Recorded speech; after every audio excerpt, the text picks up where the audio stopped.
Planks are a very useful exercise. I had a knee injury, and so I started doing them on a regular basis and just realized it was great for overall core stability, and it helped with my SI joints as well, keeping more support there. So I'm going to do a video talking about the muscles we're going to engage in a side plank and a front plank, and then I'm going to do a second video where we just actually do the exercise. So if you don't have a lot of time, it's great to just do some planks, you know, get up from, you know, your desk if you're working, do a few planks, walk around a little bit, go back to work. It just it doesn't take very long, and it really helps you get more centered and connected.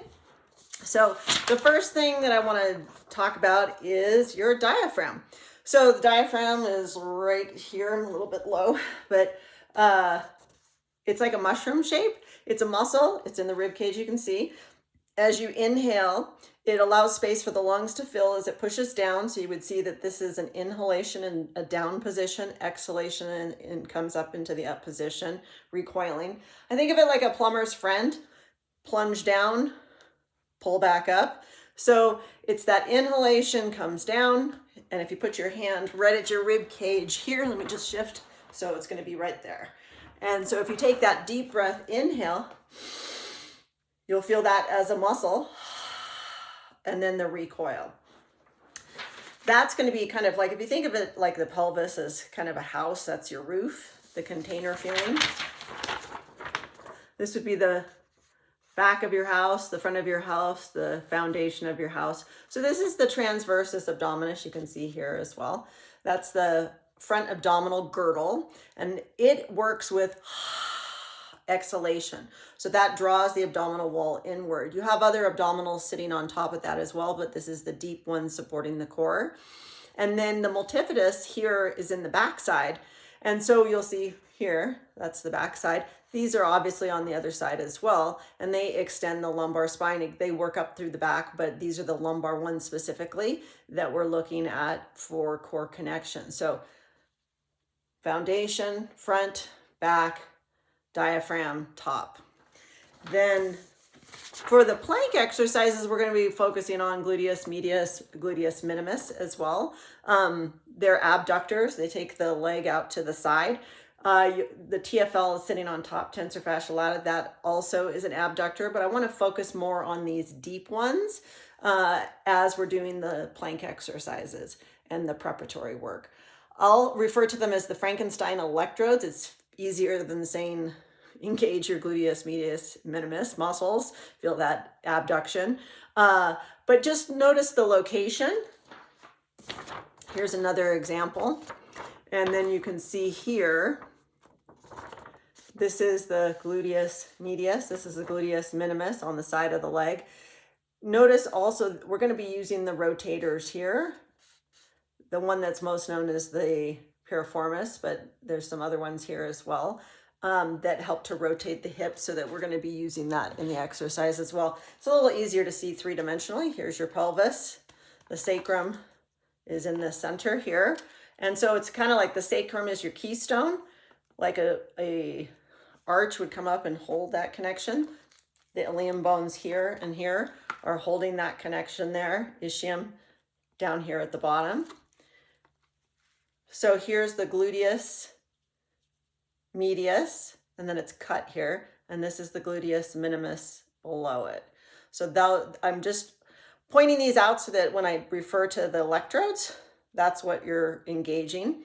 The deep rotators here, that's the piriformis, also are going to be rotating the leg in the clams that we're going to do. So if you think of it here, this is going to be rotating the femur with those deep rotators in the back. The ones that we're using on the side are going to abduct or go sideways on the leg. So we're going to be using those in the exercises, and I like to have a visual of what you're engaging, so when I refer to them, that you know what I'm talking about. So we're going to start out on our sides, lining up. Now you could use a pillow here if it bothers your arm to be lying on your arm.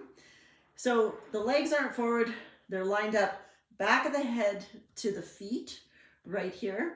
And if we roll forward slightly, put your hand at your back, and I want you to push your lower leg into the floor, abducting it. And so you're going to feel that the side of the hip is engaging into the floor. But I want you to notice that where your hand is in the back, when you push down in your hip and your leg, you're going to feel it tightens. And then if you stop pushing, it relaxes. Push down, tighten, let go, relax. Push down, tighten, let go, relax. So you're finding the multifidis muscles. It's not like a huge contraction. It's just like a hug for your back. I think of it like a binder clip, just kind of holding support for the spine, and then feel that little press into the leg. Now we're going to keep that and place your hand on your abdomen. This is the transversus abdominis zone. It's like an airplane seatbelt across your waist. Take a breath, exhale, and you'll feel it draws in. That's the engagement of the transversus abdominis, the TA. If you take the breath and you keep it drawn in, you can feel that the diaphragm up here is going to contract, recoil, but we're going to keep those lower abdominals drawn in. So as you breathe in, feel that that's engaging. You're pushing into the floor, that's engaging. So there's that skinny feeling of the front and the back pulling to each other. And then stopping urination and gas, feel a small contraction, a medium contraction, a large contraction. Now hold those pelvic floor muscles, the transversus abdominis, the multifidis in the back, and take a breath. You can keep those engaged throughout. And we're going to be using those for the planks. So adding on, if we take that roll forward, this is that feeling of the electrodes. We're pushing the hip into the floor, abducting, and then we're going to take that knee and lift it up just a little bit, abducting to the top. If you wanted to use a weight, you could use that and press up through the weight and lower back down. You don't have to, you can still feel it. What you're really trying to do here is find the contraction isometric that you are directing the muscles to engage within the exercise. Abs, low back, hips, electrodes, you got it all working. And so it's almost like your leg is lifting through peanut butter, pressing through space. And inhale.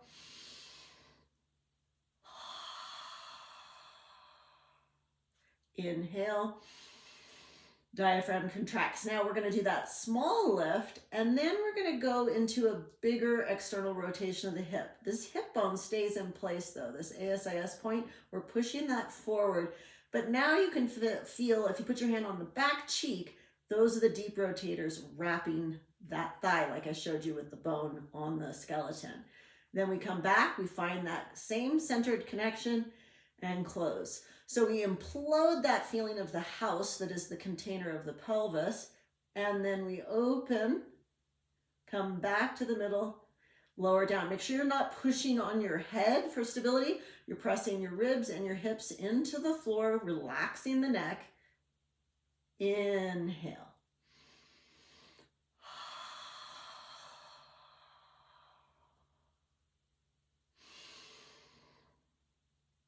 Exhale, core connection.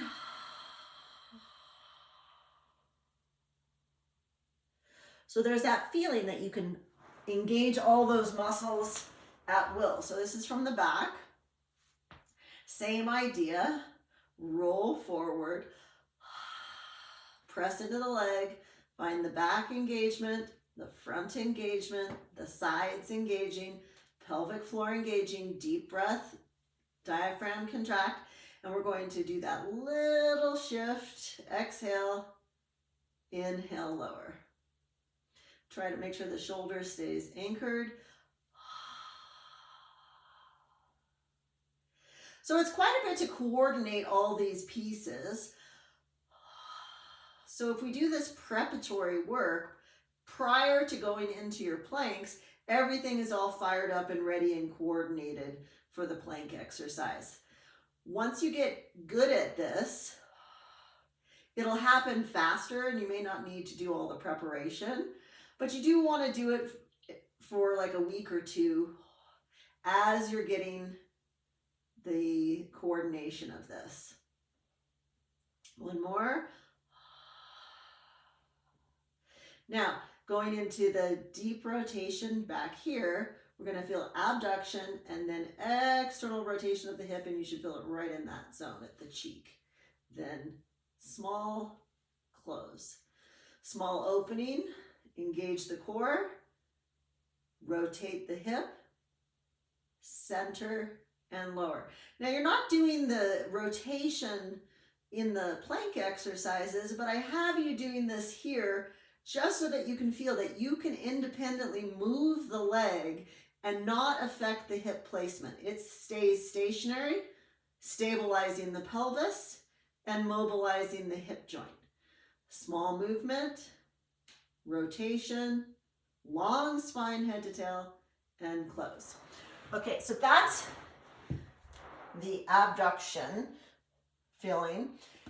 Now, there's also going to be holding the pelvis so that it's not moving in different directions because it's going to stay stable.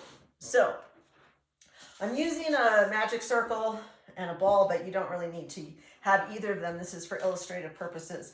So when we go into the ring abducting, those are those Frankenstein electrodes working, sending the legs to the side.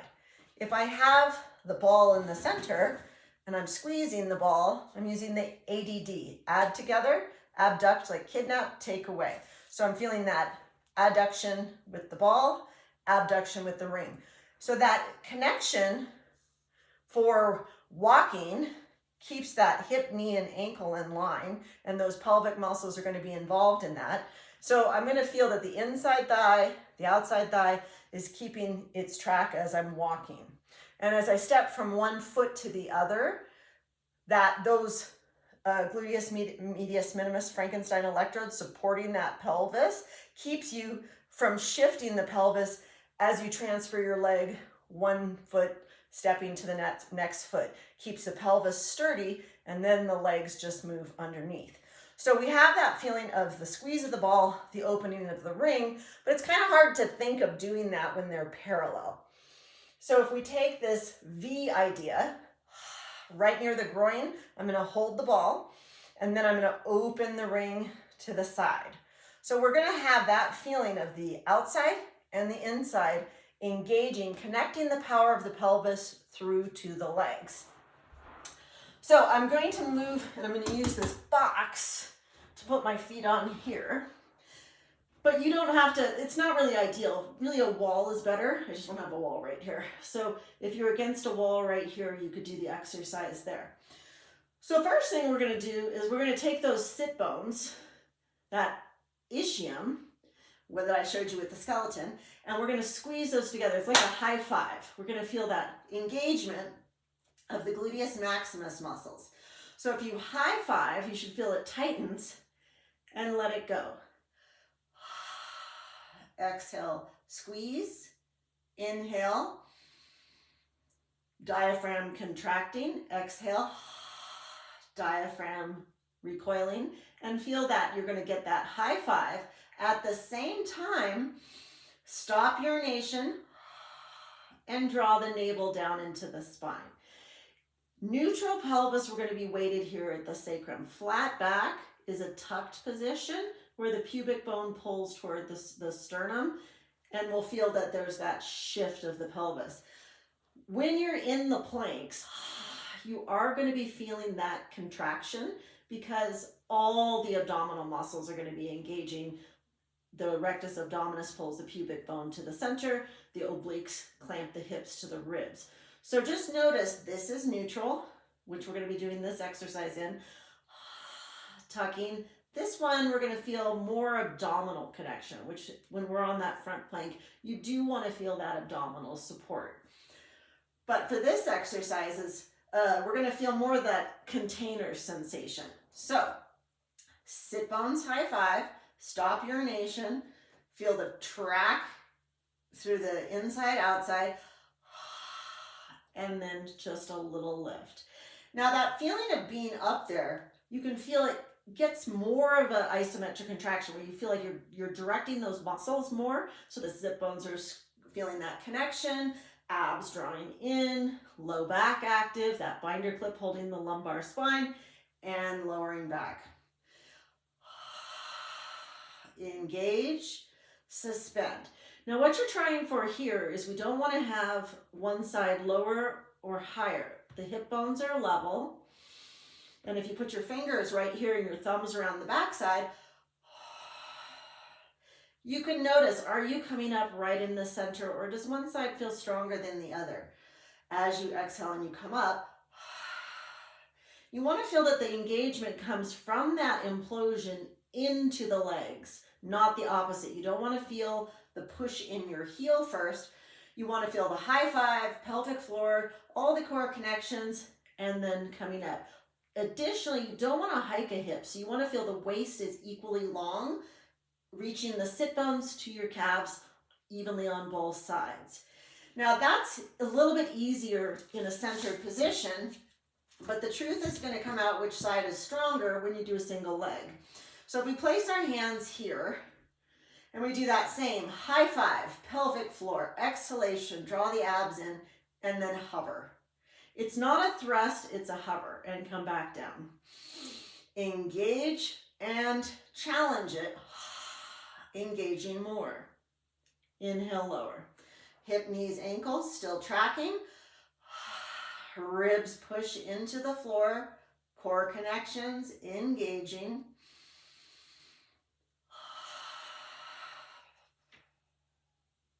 One more time. Get the breath.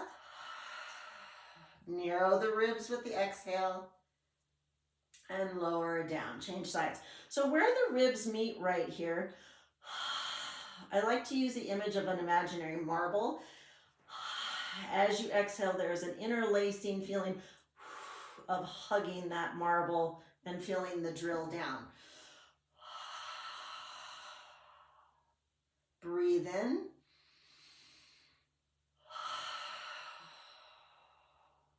So you're engaging and coordinating all those parts. So it's like an orchestra. We got the instrument of the pelvic floor, the instrument of the multifidis, instrument of the diaphragm, and all of those are going to come in beautifully and play together. So there's a little coordination involved in getting that activation. So that's why I do the preparatory exercises. Once you get good at them, your orchestra plays well, and then you can start right into the planks. But I find that it's helpful to have that preparation. Let's do one more. Everything symmetrical again. I always like finishing symmetrically. Feel, okay, I got the back, I got the pelvic floor, I got the abs, I got the high five, got the marble, I got the tracking. There's a lot there to coordinate. And then coming back down. So ultimately, we're putting that into the side planks and the front planks. So there's options for you. Some people find it's a little easier to be on a higher surface. So you could be on the side of a couch or something like that. It's not as much pressure. You could have two hands. So in this context too, I could do two hands like that. I could also come up on my knees like that. So wherever you are on your strength journey, work where you're challenged but not straining. So I have a long straight line. Before I go anywhere, this humeral head, we don't want to strain that shoulder. So it needs to be in the back where the collarbone is wide. There's almost a feeling of squeezing at the armpit right there. So we're going to feel that lift up, squeeze at the armpit, and then using those same muscles. So they're all working together. The orchestra is playing. So I have that feeling of the abdomen coming in. This hip bone is not forward, not back. This top one is directly over the lower one. I'm feeling the electrodes hugging the sacrum. I'm pushing my heel into the floor. You might find if it bothers your foot, put on shoes, or if you're sliding, grab a sticky something that's sticky under your feet. So I'm going to shift to the back. Long straight line, shoulder not front. Find the back. It's not your arm lifting dead weight. Your hips are coming up with that core connection. Find the lineup. There is that feeling of pushing into the floor. Hug the sacrum, pelvic floor engage, navel to spine, squeeze the ball at the armpit. Feel that long waist, right side, left side equally long, reaching out the crown. So this is kind of crunching. Find that length. And so those are your preparatory exercises. I'm going to move into the full planks next. But just know that you can build this. So we're going to start with the planks at 30 seconds for 3 sets. You could do 30 seconds, 1 set. You could build your time. You could build the number of sets. You could build the level of difficulty. But overall, we're just using this as a tool to core connect for stability through the pelvis. You'll find that now that you have that sense of all those muscles engaged, if you're in a sitting position, you can find that engagement and it creates that space of the lift. You can also find that your diaphragm helps to contract when you're in that nice lift. You can take a deeper breath. In a standing position, same idea. You have all that support. If you're walking, you'll feel that same core connection. It's a relaxed sense of organization.